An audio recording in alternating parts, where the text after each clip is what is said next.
अस्सलाम वालेकुम अज़ीज़ान मन, आपको आपके दोस्त आपके भाई तैयब इजाज़ का सलाम है। उम्मीद करता हूँ तो हम तल्लु खैर आफियत से होंगे, जहाँ कहीं भी होंगे अपने लिखाने के साथ एक अच्छी ज़िंदगी बसर कर रहे होंगे। बहरिया एनक्लेव में अगर आप इन्वेस्टमेंट करना चाहते हैं तो आपके पास बेहतरीन इन्वेस्टमेंट अपॉर्चुनिटीज़ हैं। आप 5 मरला 7 मरला 10 मरला किनाल के पोजेशनेबल प्लॉट्स में इन्वेस्टमेंट कर सकते हैं। आप चाहें तो आप अपार्टमेंट्स में इन्वेस्टमेंट कर सकते हैं। मेरी आपको राय ये रहेगी कि आपकी सारी की सारी इन्वेस्टमेंट्स जो हैं वो होनी चाहिए टेंजेबल प्रॉपर्टीज़ में। और इस वक्त अगर आप बहरिया एनक्लेव पे अपनी इन्वेस्टमेंट करना चाहते हैं तो इस वक्त आप बहुत कम पैसों पे एक बहुत अच्छा प्लॉट ले सकते हैं। ना सिर्फ एक अच्छा प्लॉट ले सकते हैं बहुत कम पैसों पे, बल्कि आपके पास ये अपॉर्चुनिटी भी रहेगी कि जैसे ही मार्केट बेहतर होती है ये आपकी इन्वेस्टमेंट लाखों रुपए का मुनाफा आपको दे सकती है। मैंने अपने पहले व्लॉग में भी बात की है, अभी कुछ टाइम पहले मैं रिकॉर्ड कर रहा था दूसरे चैनल के लिए, कि इस वक्त अगर इस्लामाबाद की बात करें ना तो कोई बात माने या ना माने, इस्लामाबाद मेन इस्लामाबाद वही है जो कि आपका सरीना चौक आता है, कश्मीर चौक, आपका मैरियट, आपका डी चौक, एक्सप्रेसवे, मेन जो इस्लामाबाद है। और इसके साथ के गिने चुने CDA सेक्टर जिसमें हम F की बात करते हैं और E सेक्टर्स की बात करते हैं, इस्लामाबाद तो यही है ना,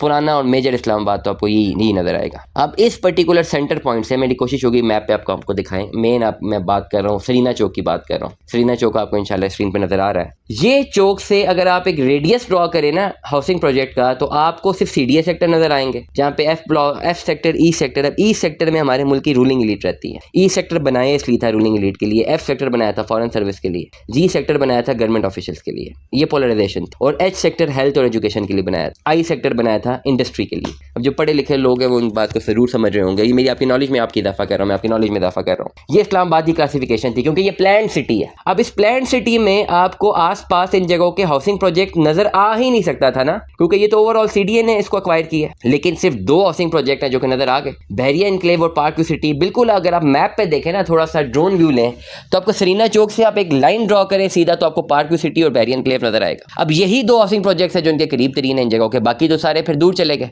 बाकी तो इस्लामाबाद को एक्सटेंड करते हुए E16, I14, I16 वो पता नहीं इधर तक ले गए, जहां पे कभी लोग रहते थे तो समझते थे ये बहुत दूर दराज के गांव हैं और ये गांव आगे जाके पेशावर को मिलते हैं। ठीक है, लंबा रास्ता था 3-4 घंटे बाद। लेकिन अब उनको इस्लामाबाद और मार्गल एवेन्यू के बनने के बाद वो इस्लामाबाद को उस पर्टिकुलर जोन से भी कनेक्ट कर रहे हैं और उसको इस्लामाबाद बना रहे हैं। मकसद कहने का ये है कि अगर जेन्युइन इस्लामाबाद में इन्वेस्टमेंट है तो वो फिर बहरिया एनक्लेव है या पार्क व्यू सिटी है। अब CDA सेक्टर में 5 मरले का प्लॉट सरीना के आसपास सोच भी नहीं सकते, है ही नहीं। एक तो किनालों के प्लॉट हैं और अब आप करोड़ों से भी ऊपर की बात करें।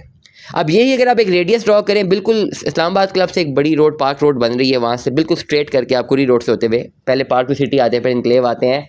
बहुत ही ज़बरदस्त इंफ्रास्ट्रक्चर है, रोड बड़ी ज़बरदस्त बनी हुई है, बहुत बड़ी बोलेवार्ड है, आपको सीधा बहरिया एनक्लेव लेकर आती है। अब यहाँ पे Bahria enclave, this is the future. Even today Bahria enclave में सबसे ज़्यादा इन्वेस्टमेंट लोगों की आ रही है। अगर आप गूगल से पूछें या आप AI से पूछें कि भाई सबसे ज़्यादा टॉप परफॉर्मिंग प्रोजेक्ट अभी कौन सा है पिंडी इस्लामाबाद का, आपको पता लगेगा बहरिया एनक्लेव। बहरिया एनक्लेव में अपनी इन्वेस्टमेंट करें। अगर आपने कोई प्लॉट बाय करना है मुझसे रब्ता करें, मैं आपको बेहतरीन इन्वेस्टमेंट करवा के दे सकता हूँ।